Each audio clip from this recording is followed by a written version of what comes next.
할렐루야.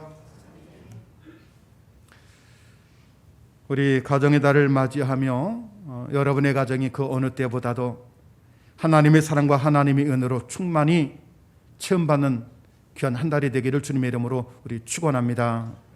하나님의 사랑으로 충만하시고요, 또 가정에 좋은 일이 이왕이면 더 많아지시고, 또 자녀를 바라봄이나 부모를 섬김이나 또 여러분이 일하는 생업의 자리를 통해서라도 더 놀라운 그런 섬세한 주의 축복이 있기를 주님의 이름으로 우리 축원합니다. 우리 5월달 올해는 좀 특별하게 가정의 달을 맞이하며 어린이 주일에는 우리 자녀에 대해서, 또 지난주 어버이 주일에는 부모님에 대해서, 오늘 세 번째 주는 이번 주에 부부의 날이 있어서 부부에 대한 말씀으로, 또 우리 다음 주에는 이제 우리의 생업 일터에 대한 말씀을 함께 드리고자 합니다. 우리 금주 주말에 있는 21일 부부의 날로 국가 기념일로 정해져 있습니다. 5월 가정의 달을 맞이하면서 의미를 찾아가면서 그날 어떤 날을 부부의 날 할까 하다가 20일 둘이 하나가 된다는 의미 차원에서 21일로 정해진 날입니다. 이 부부의 날의 유래는 1995년 창원에 사는 권재도 목사님에 의해서 시작이 됩니다. 1995년 그의 어린이날 TV에서 한 꼬마와 방송국에서 인터뷰하는 내용을 이 목사님이 보았습니다. 그 아이에게 내 소원이 뭐냐라고 물었습니다. 보통 아이들이 뭐라고 대답하겠습니까? 요즘은 연예인이 되는 것이 소원이기도 하고 또 자신의 미래에 대해서 많이 얘기합니다. 근데 놀랍게도 이 어린아이의 소원은 우리 엄마 아빠가 함께 사는 것이 저의 소원이에요. 이 권 목사님 그 아이의 소원에 대한 이야기를 들으면서 큰 충격을 받았습니다. 저의 소원이 너무나 평범한 것인데 그 가정이 얼마나 힘들었으면, 엄마 아빠가 따로 살았으면 그것이 소원이 될까. 그래서 그때부터 건강한 부부와 가정의 행복은 밝고 희망찬 사회를 만드는 디딤돌이라고 하는 이런 슬로건을 가지고 이제 부부의 날을 만들고자 애를 썼습니다. 그로부터 몇 년이 지나서 2003년 12월에 국회에서 국가 기념일로 이제 발표가 되었던 것입니다. 우리 특별히 예수 믿는 사람은요, 자녀 교육도 잘해야 되겠고, 예수 믿는 사람은 부모님 섬김에도 잘해야 됩니다. 예수 믿는 사람은 부부간에도 더 행복하게 살아가셔야 됩니다. 할렐루야. 여러분, 어떤 부부가 같은 날 같은 시간에 동시에 죽어서 천국 입구에 서게 되었습니다. 근데 천당 입구에 베드로가 서 있는데 그 문에 들어가려면 이제 베드로를 통해서 시험 문제에 합격해 들어갑니다. 시험 문제는 어떤 것이냐면요, 부부가 똑같은 답을 써야 됩니다. 베드로가 그들에게 묻습니다. 당신들 어디서 왔소? 이 부부는 동시에 한국에서 왔습니다. 그러자 베드로는 이 부부에게 하얀 백지를 서로 한 장씩 놓아주면서 이제 시험을 치르고 있습니다. 그 시험은 다름이 아니라 한국을 영어로 써보시오. 그랬더니 남편이 옆을 쳐다보면서 뭐라고 쓸까 하면서도 자기가 먼저 코리아 이렇게 영어로 잘 썼습니다. 그리고 아내 쓰는 모습을 이제 보기 시작합니다. 아내는 외국에 유학까지 갔다 온 유학파이기에 당연히 쓸 수 있겠지. 근데 이 아내가 남편이 가만히 보니까 코리아 이렇게 쓴 것을 보고서 이 아내는 한국을 소리난 대로 한국 이렇게 썼던 겁니다. 깜짝 놀란 이 남편이 아내의 주문을 얼른 빼서 찢어버리면서 베드로님, 제 아내가 좀 잠깐 착각해 잘못 쓴 것 같습니다. 다시 쓰게 해주세요. 그래서 시험 문제 한 대를 또 받아서 다시 쓰게 했습니다. 이번에 뭐라고 쓴 거 가만히 봤더니요, 이제 영어로 코리아를 또 소리난 대로 CORIA, 꼬리아 이렇게 썼던 겁니다. 이것을 짚은 남편이 너무나 기가 막혀가지고서 아내에게 큰 소리를 얘기하는 겁니다. 여보, 당신 왜 그래 도대체? 코리아라고 써야지. 그것도 몰라. 해외 유학까지 갔다 왔다면서. 그래서 아내가 대답합니다. 여보, 내가 미쳤어요. 내가 세상 같이 산 것도 힘든데 여기까지 와서 같이 살아야 되겠어요? 당신이 천당 가면 난 지옥 갈래요. 여러분, 좀 웃기에는 좀 씁쓸한 이야기 아니겠습니까? 평생 같이 살았는데 나중에 죽어서도 다시 태어나면 같이 살래? 그럼 대부분의 사람들이 다 아니라고 합니다. 근데 재미난 것은요, 10명의 9명의 남자들은 같이 산다고 하고 10명의 9명의 여자분들은 다 싫다고 합니다. 이유가 뭔지는 모르겠습니다. 아마 누군가 서로 잘 해야 되지 않나라는 마음도 같습니다. 오늘 특별히 사도 바울은 에베소 교인들을 향해서 예수님과 교회의 관계를 통해서 부부의 모습을 이야기해 주고 있고, 또 부부의 관계를 통해서 교회와 예수님의 관계를 예수님은 설명해 주시고 있습니다. 오늘 본문의 말씀을 통해서 여러분, 우리 믿음의 가정답게 믿음의 부부로서의 모습 갖기를 주님의 이름으로 부탁을 드립니다. 첫째는 아내에 대한 이야기입니다. 아내를 향해서는 복종하라라고 되어 있습니다. 오늘 22절 이하의 말씀, 아내들이여 자기 남편에게 복종하기를 죽게 하듯 하라. 이런 남편이 아내의 머리됨이 그리스도께서 교회의 머리됨과 같음이니 그가 바로 몸의 구주시니라. 그러므로 교회가 그리스도에게 하듯 아내들도 범사에 자기 남편에게 복종할지니라. 여러분, 이 말씀, 지금 시대가 어느 때인데 마치 구시대, 말도 안 되는 그런 너무나 예스러운 이야기 같지 않으십니까? 요즘 방송을 보면요, 대부분의 남성들이, 남편들이 머슴처럼 보일 때가 많습니다. 육아를 책임지고 또 요리를 하고 집안을 청소하고 마치 아내에게 충성하는 시대가 요즘의 시대처럼 비춰질 때가 많습니다. 그런 시대에 오늘 말씀 보니까 아내들여 자기 남편에게 복종하기를 죽게 하듯 하라. 아내에게 이유 불문하고 남편에게 순종도 아니라 복종하라고 하는 이 말씀, 참 받아들이기 쉽지 않은 이야기도 될 수 있는 줄 압니다. 하지만 왜 사도 바울이 아내들에게 이런 얘기를 전할 수밖에 없었겠습니까? 여러분, 이 말씀은요, 여성이 남성보다 열등하다는 이유가 아닙니다. 바로 그것은 하나님의 창조의 질서 때문입니다.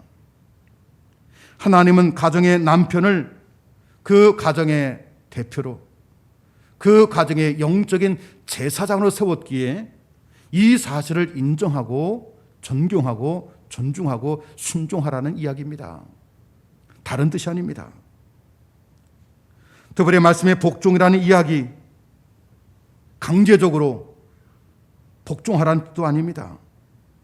이 말씀은요, 교회가 그리스도에게 믿음을 가지고 자발적으로 주를 섬기듯이 아내를 향해서는 그 남편에게 강제적인 이야기가 아니라 자기 스스로 내가 원해서 내 남편에게 그의 말에 순종하고 따를 것을 오늘의 말씀은 우리에게 전해주고 있는 것입니다. 요즘 남편보다 훌륭한 아내들이 정말 많습니다. 하지만 남편이 비록 훌륭하지 못할지라도 하나님은 그 가정의 영적인 제사장으로 하나님은 남편들을 세워주셨습니다.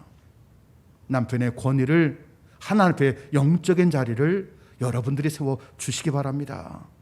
여러분들이 세워주셔야지 가정의 질서가 잡히고요, 사회의 질서가 세워지는 것이고, 더 나아가서 자녀들에게 좋은 아름다운 천국의 모습을 또 전해줄 수 있으리라 생각이 됩니다.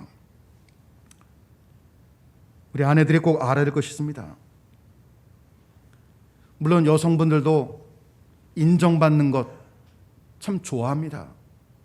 하지만 대부분의 남성들은요, 대장되는 것, 인정받는 것, 여기에 목숨 걸고 살아갈 때가 많습니다. 그래서 남성들은 모일 때마다 뭐 하냐면요, 대장되고 싶어서 심자랑하고요, 팔씨름하고요, 또 때로는 하다못해 누가 키가 큰지, 하다못해 입이 얼마나 큰지 별거 다 가지고서 서열을 매기게 됩니다. 가정에서 아내에게 최고라는 마음을 가질 때, 또 아내에게 대장으로서 인정받을 때, 그때 비로소 남성들은 가정에서 행복을 느끼는 것입니다. 하나님은 이것을 아시고 그 가정의 아내들에게 이렇게 말합니다. 남편에게 복종하라. 어떤 복종입니까? 예수님이 교회를 친히 당신이 사랑하는 마음으로 대하고, 또 교회가 그 예수님에 대해서 믿음을 다하여서 순종하고 따라 나가는 것처럼 아내들에게 그와 같이 복종할 것을, 순종할 것을 이야기해 준 것입니다. 그걸 사랑하는 우리 가정들마다 남편에게 순종할 수 있는 믿음의 가정이 되기를 주님의 이름으로 부탁드립니다. 한 일화입니다. 영국의 빅토리아 여왕이 그의 남편인 알버트라는 남편과 사소한 일로 말다툼하게 되는데 남편의 자존심이 무척 상했습니다. 지가 여왕이면 여왕이었지. 너무나 화가 나서 남편이 자기 방으로 들어가고 문을 닫아버렸습니다. 그러자 이 빅토리아 여왕이 노크를 해나가면서 문을 여시오, 문을 여시오. 안에서 누구시오? 그랬더니 나 영국의 여왕이요. 문이 안 열리는 겁니다. 오랜 시간 동안 열리지 않았습니다. 그러자 밖에서 나 당신의 아내요 라고 말했더니 문이 열렸다고 합니다. 그럼 이것이 남자의 마음이고 남자들의 심리인 것입니다.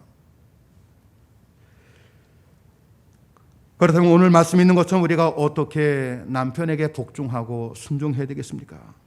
오늘 22절에 있는 말씀처럼 그리스도께 복종하듯 하라라고 됐습니다.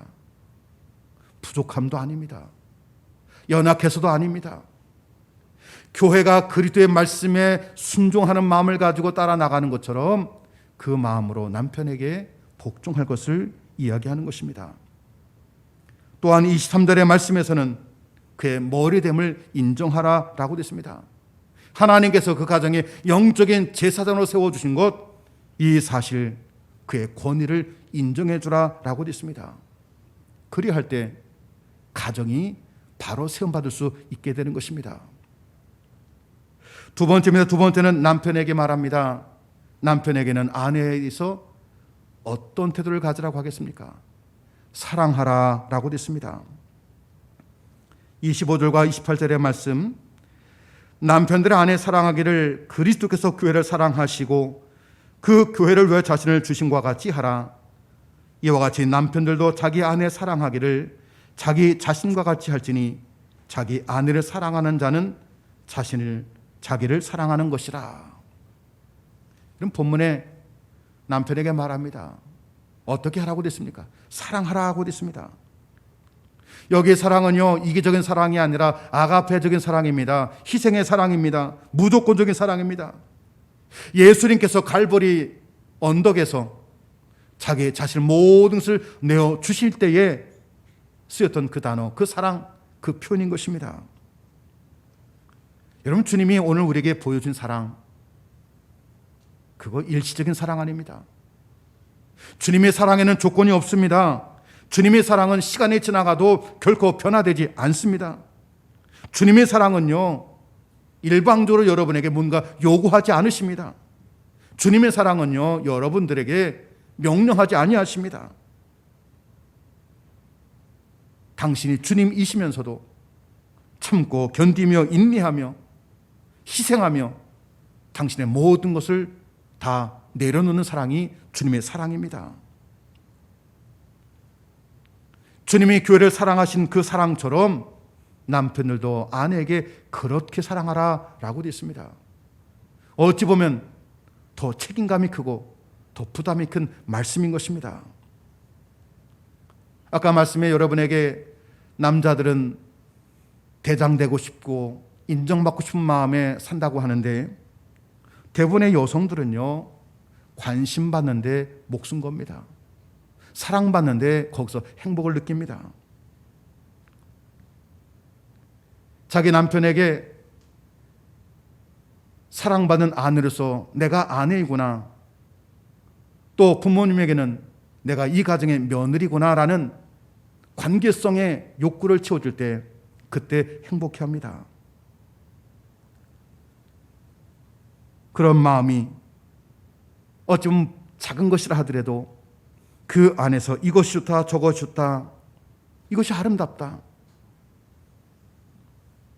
아내 말의 표현과 행동에 관심을 주어줘야 될 줄 분명히 합니다.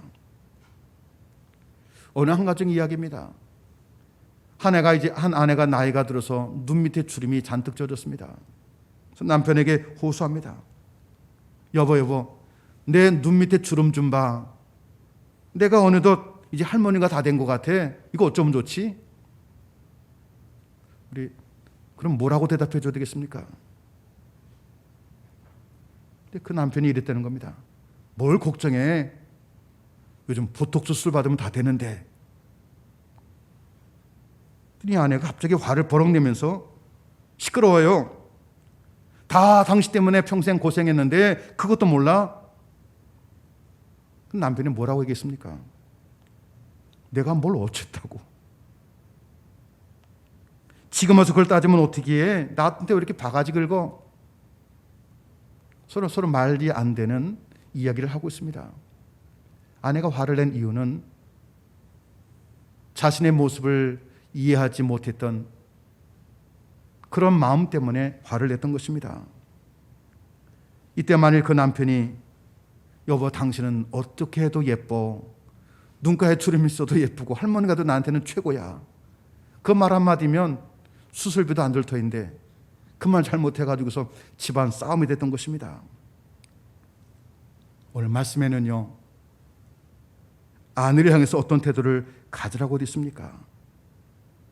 아내를 사랑하되 첫째는요, 그리스도께서 교회를 사랑하시되 자신의 목숨을 내어 주신 것처럼 아내를 사랑하되 생명 걸고 변하지 않는 사랑으로 아내를 사랑하라 라고 되어 있습니다. 또한 20절 17절의 말씀 바라보니까요, 아내를 사랑하되 두 번째는 거룩하고 흠이 없도록 가꾸어 준다라고 되어 있습니다. 아내로 하여금 그의 마음이 언제나 깨끗한 마음을 가지고 살아갈 수 있도록, 언제나 하나님 앞에 거룩함을 유지할 수 있도록, 언제나 흠이 없도록 그런 마음을 다해서 사랑할 것을 얘기해 주고 있습니다. 세 번째는요, 책임지는 마음을 가지고, 책임감을 가지고 사랑하라고 되어 있습니다. 오늘 28절의 말씀, 이와 같이 남편들도 자기 아내 사랑하기를 자기 자신과 같이 할지니 라고 했습니다. 그럼 여기 말씀에 아내를 사랑하는데 먼저 예수님에 대한 이야기를 들더니 갑자기 자기를 사랑하는 것처럼 아내를 사랑하라 라고 했습니다. 그럼 대부분의 남성들의 성향은요, 남에 대한 배려하기보다는 대부분의 가정에서 보면 자기밖에 모릅니다. 자기밖에 모르기 때문에 대부분의 사람들이 얘기합니다. 남편을 향해서 집안의 큰아들이다 라고도 얘기합니다. 이런 모습을 알기에 바울은 얘기합니다. 자기밖에 모르는 남편을 향해서, 남들을 향해서 너가 너의 몸을 그토록 아끼고 소중하고 귀하게 여기는 것처럼 그 마음으로 네 아내를 책임을 가지고 사랑하라는 이야기입니다.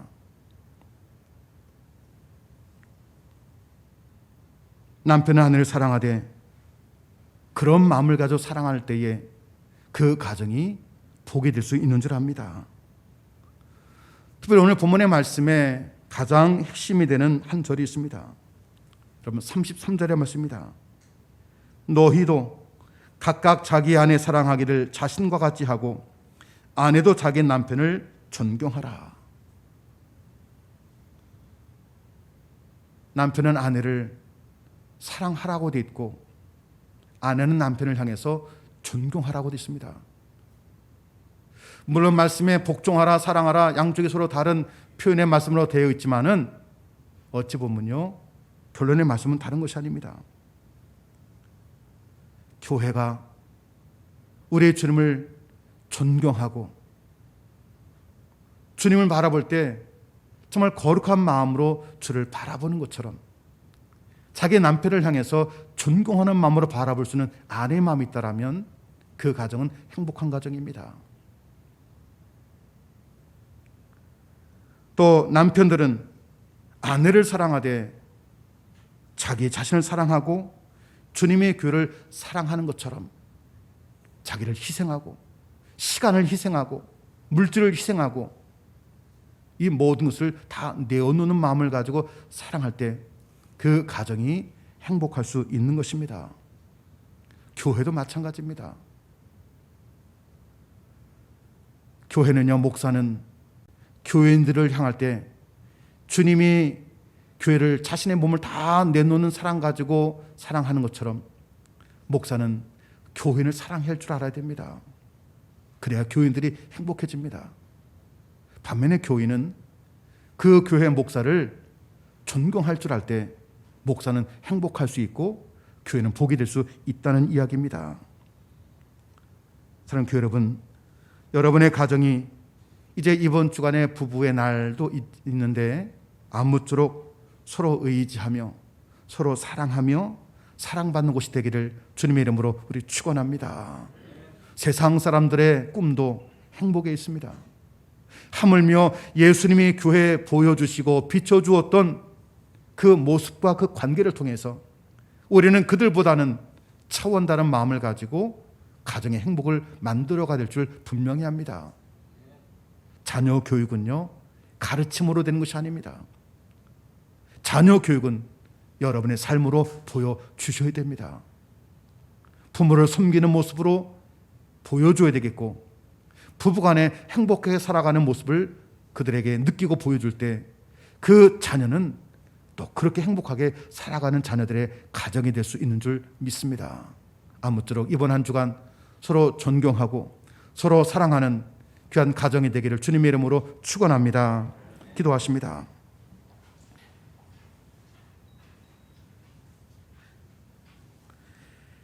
가정의 주인이 되신 아버지 주 하나님, 저희들에게 사랑할 가정과 가족을 주심에 감사를 드립니다.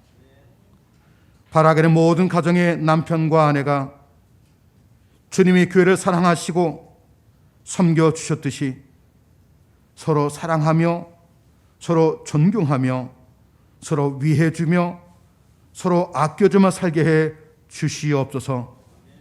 특별히 저희들의 모습을 통하여서 자녀들로 하여금 이 땅에서 가정에서 천국을 보게 하여 주시고 천국을 느끼게 해 주셔서 그 자녀들의 미래 또한 하나님의 나라를 누리고 살아가는 자녀들 되게 해 주시옵소서. 예수님의 이름으로 기도하옵나이다. 아멘.